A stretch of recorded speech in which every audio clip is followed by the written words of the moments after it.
warahmatullahi wabarakatuh. Perkenalkan, nama saya Dian Nurfaidah dari mahasiswa Universitas Muhammadiyah Surakarta, Fakultas Ilmu Kesehatan, Program Studi Ilmu Gizi. Di sini saya akan menjelaskan sedikit tentang bahayanya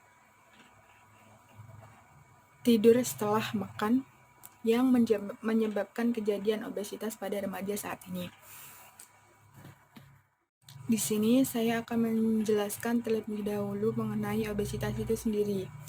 Obesitas itu sendiri adalah suatu kegemukan atau kelebihan lemak pada tubuh kita. Sering didefinisikan sebagai kondisi abnormal atau kelebihan lemak yang serius dalam jaringan adiposa sehingga mengganggu tubuh kita. Itu akan mengurangi terjadinya obesitas. Aktivitas fisik sedang sehingga tinggi akan mengurangi terjadinya obesitas. Aktivitas ringan dapat memicu terjadinya obesitas. Jadi, kalau orang yang melakukan aktivitas di luarnya lebih sedikit, itu akan rentan terjadinya obesitas pada tubuh kita. Jadi, di sini kita simpulkan bahwa pengeluaran energi yang terlalu sedikit itu dapat mengakibatkan penumpukan lemak pada tubuh kita, dan pengeluaran energi yang kita keluarkan lebih banyak itu akan mengurangi obesitas pada tubuh kita. Itu akan mengurangi terjadinya obesitas. Aktivitas fisik sedang sehingga tinggi akan mengurangi terjadinya obesitas. Aktivitas ringan dapat memicu terjadinya obesitas. Jadi, kalau orang yang melakukan aktivitas di luarnya lebih sedikit, itu akan rentan terjadinya obesitas pada tubuh kita. Jadi, di sini kita simpulkan bahwa pengeluaran energi yang terlalu sedikit itu dapat mengakibatkan penumpukan lemak pada tubuh kita, dan pengeluaran energi yang kita keluarkan lebih banyak itu akan mengurangi obesitas pada tubuh kita. Nah, ya, kita di sini akan menjelaskan tidur. Definisi dari tidur. Tidur sendiri itu apa sih? Tidur merupakan salah satu aktivitas sedentari. Namun, bukan berarti orang dewasa harus mengurangi jumlah jam tidurnya untuk menghindari obesitas gitu. Jumlah jam tidur yang kurang berhubung dengan peningkatan asupan energi. Jadi, kalau kita tidurnya kurang atau kita sering bergadang, terus kita sering capek di malam hari, terus sehingga kita tidak tidur, itu rentan terjadi obesitas. Terus, berapa lama sih durasi tidur yang baik buat kita, buat orang dewasa itu? Durasi tidur yang baik perharinya bagi orang dewasa adalah 7 jam per hari.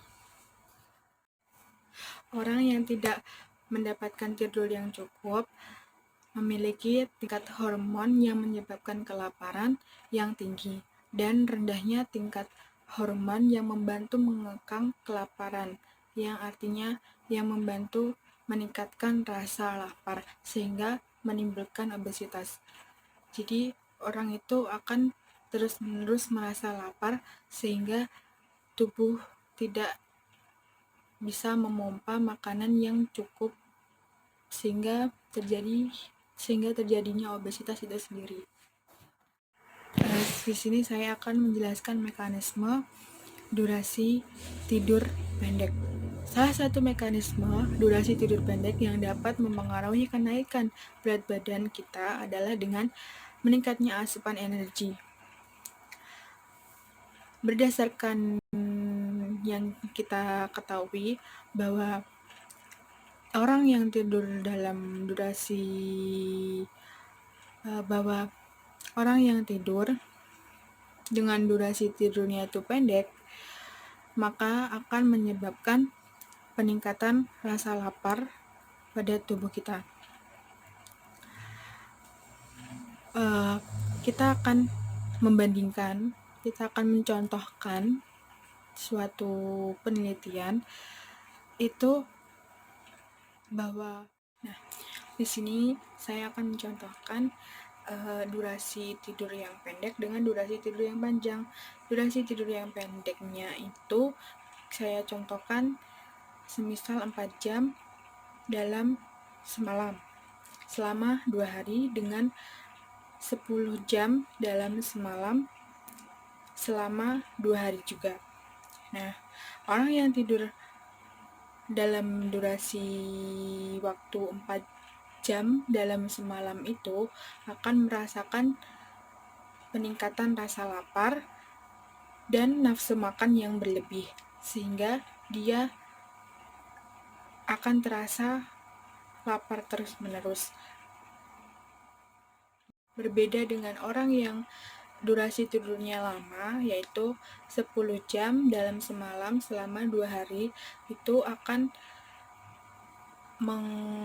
sedikit tidak merasakan lapar dan tidak merasakan nafsu makan yang tinggi. Di sini saya akan mencoba menjelaskan lebih lanjut.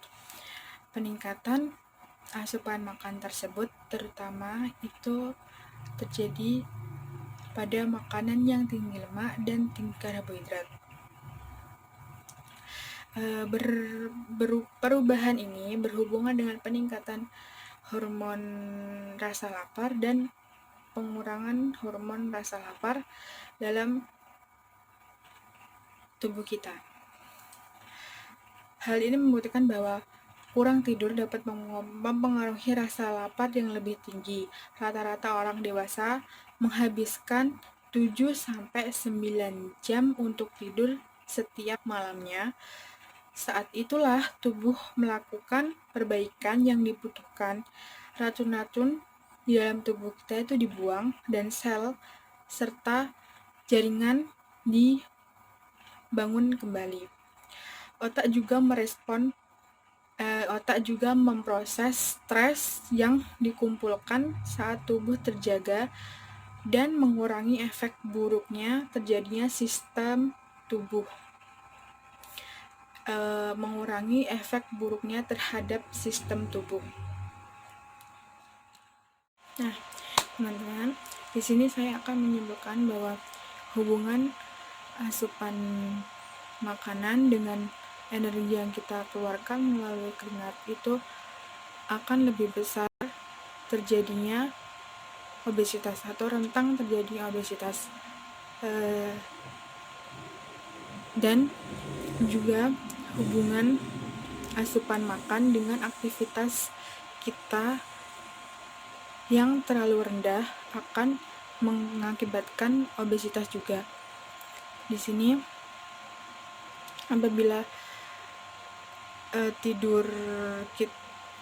kita makan setelah makan tidur, itu juga akan mengakibatkan suatu kejadian obesitas. Nilai obesitasnya itu akan semakin tinggi.